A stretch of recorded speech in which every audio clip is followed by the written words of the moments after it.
Kristi K. Welcome to Business Life After Hours, a podcast that takes a deep dive into real-life topics at the intersection of business and life. After the workday ends, that's where we pick up. And now, I have the privilege of talking leadership and life on location with Brendan Hunt, otherwise known as Coach Beard, on the outrageously popular series, Ted Lasso. Well, thanks for being with us on Business Life 360 and After Hours. Thank you for having me. So let's talk about you and pay some homage to the young Brendan Hunt. Mm-hmm. Tell us about you as a child. Yeah, this is all super hilarious. My parents got divorced when I was 2, and then my mom tried to raise me and my sister by herself, and that wasn't very easy. Gosh, I had to jump ahead in the school. A very depressing time in Little League, which I thought Little League was supposed to be depressing because Charlie Brown depicted it that way, so I thought that meant I was doing it right. And then, around 7th grade or so, there was an announcement on the PA that I was in a 7 through 12 school, and they're doing the King and I, which meant there's going to be a lot of opportunities for the 7th and 8th graders because they need so many kids in the King and I. And good old Andre Robinson next to me said, "We're auditioning." Okay, thanks, Andre. Yes, from thence, I very much enjoyed the bug. Little did you know that was like one of those significant emotional events at that moment in time. Yeah. That was like a peak moment for you. Yeah. Took you on that trajectory. And luckily, we have you now, so there you go. Despite being not particularly good in that show. I mean, school plays, I think we did 2 performances, and I'm supposed to sing Whistle a Happy Tune, and No One Ever Knows I'm Afraid, but I whiffed on the lyrics, so it was very clear I was afraid. So the whole idea of the song was just completely blitzkrieged by me, but still, I thought maybe I'd get better later. Yeah, and you did. So did you imagine a career in comedy? Like as you started going through sort of after high school, did you ever think, okay, this is definitely what I want to be doing, or not so much? Kinda. I mean, growing up in Chicago, you had the luxury of being very close to a lot of artistic institutions, and one of them is Second City. And I saw my first Second City show when I was in 8th grade, and it, seeing improv for the first time just, blew my lid. And then I saw really good Shakespeare at that time too, and so I just knew I always wanted to be performing. But the thing about watching comedy shows is comedy shows tell you like, oh, you can write too. When you're watching a play, it's like the playwright is somehow separate from the equation in a way as the viewer. But when you're watching a sketch show, it's always very clear, like these people not only are saying this, but they wrote this, they made this. This didn't exist before. And it was never a conscious recognition of that, but it was definitely a molecular one, I guess.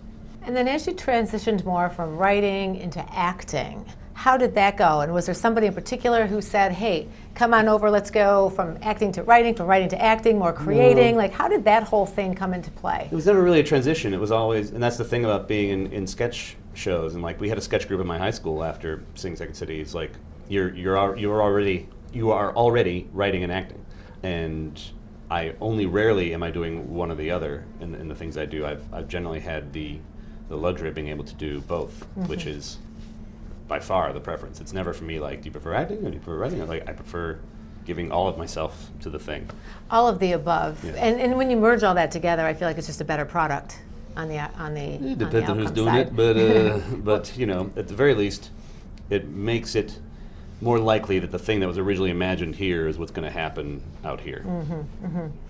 And then when you started writing and co-creating Ted Lasso, how did that process go? When you were sitting in the room, were you sitting there with Jason Sudeikis and you, or do you write together? Do you write separately and bring it together? How does that process flow? Well, first there was the commercial campaign we did in 2013 where Ted Lasso was sort of born, and it was me and Jason and our buddy Joe Kelly. It's been the 3 of us on the show ever since, and we literally, all we had was a premise, and so we just sat around Jason's pool, and we're like, okay, well, this coach goes to England, and then what happens? Oh, this. And we didn't even write dialogue, we just kind of wrote down the ideas, and then we went out there and we just shot these scenarios off this sheet of paper, much to the chagrin of this highly paid, very professional British crew who do not do things off the cuff in that way, and they were all crapping themselves.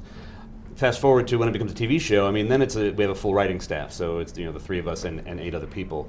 Like Jason knows what he wants to have happen, but also he believes in sharing the ball. I mean, he's got a point guard mentality for a creator. So we definitely want to hear from everyone what they think can happen.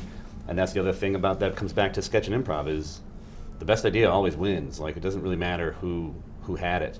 So yeah, we put a high premium on making sure everyone speaks up and says their piece.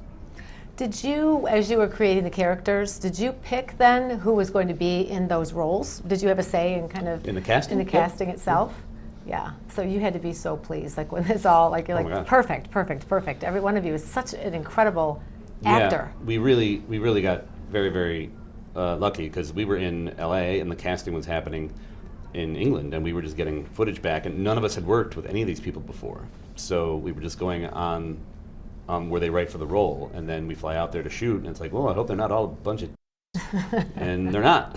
they're great. We're all friends. We're done shooting, but we're all still in touch, and I can't believe how lucky we got with everyone being not just professionals, but good hangs as well. Absolutely. And as you were writing, did you think, okay, these leadership lessons we definitely want to get across to people, or was it sort of unintentional yet intentional based on the timing, how things kind of worked out, and you kind of went with that, as in certain leadership lessons? More unintentional than intentional. I mean, you put a thing out there, and like how people are going to react to it or what they're going to run with on it is not something you can control.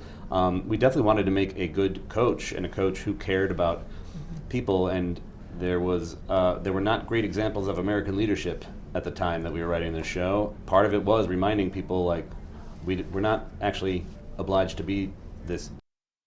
We can care about the people we're working with and just want the best for everyone, as opposed to wanting the best for yourself, which was the worst leadership quality that was out there at the time, I thought. Right, I agree. Specifically, some of the message points like loneliness and mental health and those issues, certainly after the pandemic, they really hit close to home with so many of us who are watching Ted Lasso. One thing I wanted to remark on with you and leadership as it ties to Coach Beard is how well you portrayed sort of that quiet leader. It's like as a viewer that you did your homework, you did your research, you knew the answers, but you didn't always have to be the first one in the room speaking. And that, to me, is something that so many of us in the business world maybe we appreciate but aren't always that way. So is that kind of how you are as a person? Oh no, I'm a blabbermouth.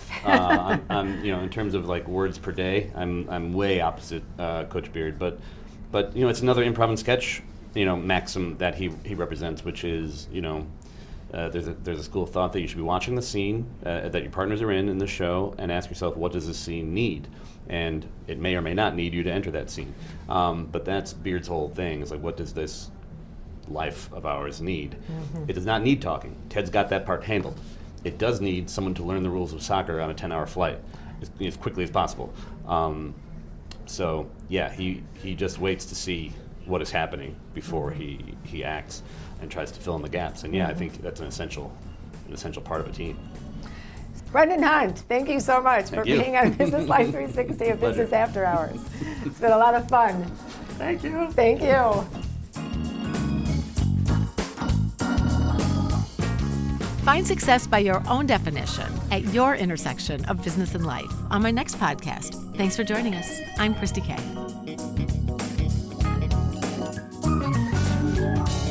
Business Life After Hours is hosted and produced by Kristi Kay. Audio engineering, production, and editing by Chris Pfeiffer. Business Life After Hours is a production of WGTE Public Media.